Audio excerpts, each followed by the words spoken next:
बच्चे की आंख आपने तो लगाई है सही जगह, बच्चे के पांव आपने तो फिट किए मस्त, क्यों? आप कहते हैं कि बच्चों की जिम्मेदारी हमारी है। सच बताओ, अपने छाती में अपने हृदय में हाथ रखकर बताओ, क्या हम कुछ करते हैं या सब अपने आप हो रहा है? बोलो। सब समय पे अपने आप होता हुआ नहीं दिखता आप लोगों को? आप कुछ भी नहीं, आप कठपुतली की तरह बस निमित्त बनते हैं किसी भी कार्य के। आप किसी कार्य के क्या बन जाते हैं? निमित्त। बाकी ये साइकिल अपने से चल रही है लगभग, सिस्टम कोई है बड़े पैमाने पर सब सुव्यवस्थित चला रहा है, और इस चलाने वाले को ही कहते हैं भगवान। कोई है। आप कहते हैं हमारे ऊपर जिम्मेदारी है परिवार की। अच्छा, आपके ऊपर सारी जिम्मेदारी है, भगवान के ऊपर जिम्मेदारी नहीं है? आपके बच्चों की आंख आपने लगाई कि भगवान ने? आपके बच्चे के पांव आपने बनाए कि भगवान ने?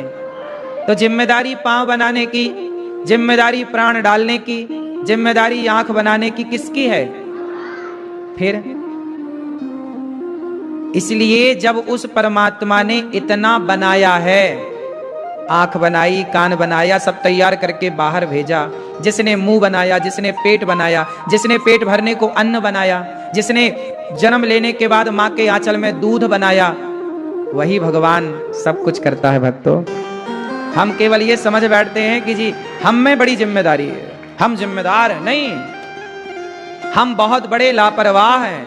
और आपकी सबसे बड़ी लापरवाही ये है कि जिस परमात्मा को जिम्मेदारी सौंपनी चाहिए, जो संपत्ति परमात्मा की है, आपका बेटा, आपका व्यापार, आपका परिवार, ये आपका नहीं है, आपको भगवान ने दिया है। क्या किया है?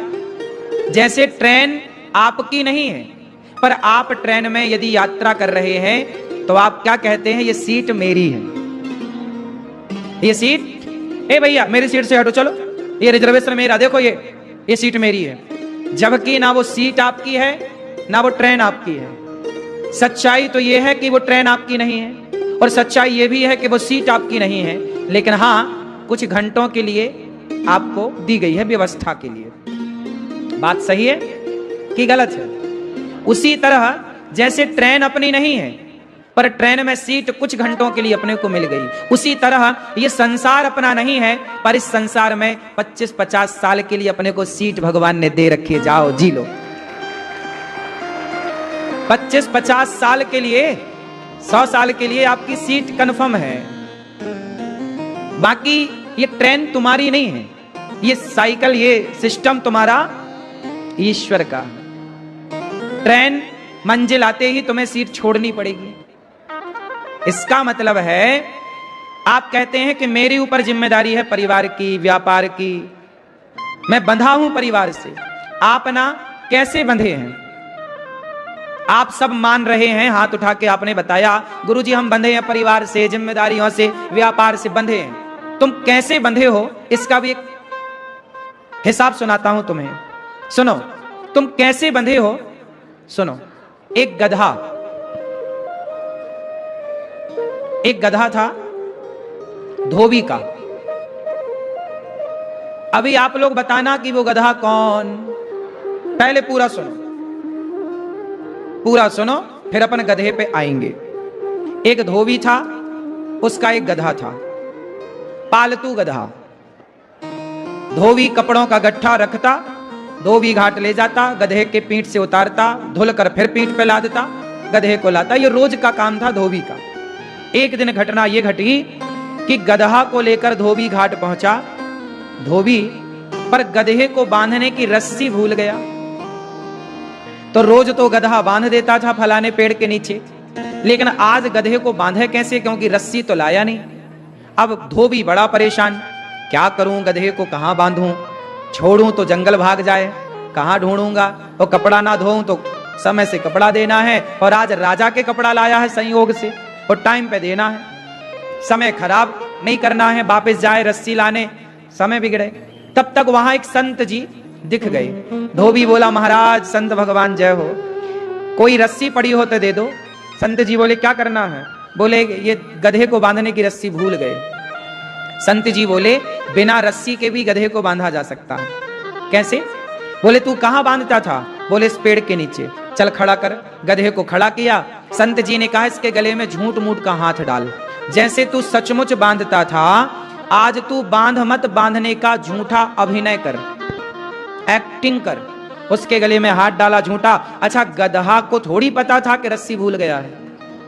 ये बात तो धोबी को पता है कि रस्सी भूल गया है, ये बात गधे को थोड़ी पता है। अब झूठ मूठ गले में हाथ डाला, झूठ मूठ का पेड़ से जैसे सच्ची बांधता था रोज, आज झूठ मूठ का बांधा। गधे को लगा मैं बंध गया। गधा वहीं बैठे वहीं खड़ा हुए। धोबी ने पूरे कपड़े धोले, गधे की पीठ में रखा, एक डंडा मारा, चल। अब गधा आगे ही ना चले। धोबी बोला, महाराज ये क्या जादू कर दिया, गधा चल नहीं रहा है। संत जी ने कहा, तुमने गधे को खोला कि नहीं? धोबी ने कहा, महाराज मैंने तो बांधा ही नहीं था। संत जी ने कहा, बांधा नहीं था, पर बांधने का अभिनय तो किया था। उसी तरह खोलो मत, खोलने का अभिनय, उसके गले में झूठ मूठ का हाथ डालो, जैसे तुम रोज खोलते थे सच्ची का, आज झूठ मूठ। क्योंकि गधे को ये लगाना कि मैं बंधा हूं। हाथ डाला गले में झूठ मूठ का, गधे को लगा मैं खुल गया, गधा चल पड़ा। अब सवाल आपसे है, क्या गधा बंधा हुआ था? जोर से। लेकिन उसने अपने को बंधा हुआ मान लिया। उसी तरह वो गधा बंधा नहीं था, पर उसने अपने को बंधा हुआ मान लिया। ऐसे ही आप लोग किसी भी जिम्मेदारी से, परिवार, व्यापार, किसी से कोई नहीं बंधा, पर सबने अपने को से गधे की तरह बंधा हुआ मान लिया है। बंधा कोई नहीं। आज बुलावा आ जाए हमारा और तुम्हारा तो जस के तस जाना पड़ेगा। खड़े हो तो बैठने की भी फुर्सत ना होगी, और बैठे हो तो खड़े ना हो पाओगे यदि बुलावा आ जाए तो। इसका मतलब यह हुआ कि आप कोई नहीं बंधा, कोई नहीं बंधे, आप भी नहीं बंधे, आप भी नहीं बंधे, ये दास अनिरुद्ध भी नहीं बंधा, कोई नहीं बंधा। लेकिन जब तक हम जीते हैं इसी गलतफहमी में जीते हैं कि हम परिवार से बंधे, व्यापार से बंधे हैं। क्यों? अब बताओ, आप में से कितने लोग बंधे हैं? है ना?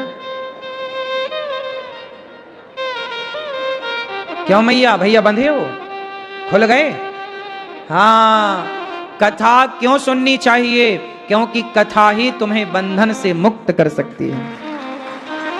कोई खोल सकता है तो केवल भगवान की, इसलिए कथा सुनना चाहिए। देखो, बताओ कितने लोग बंधे हैं?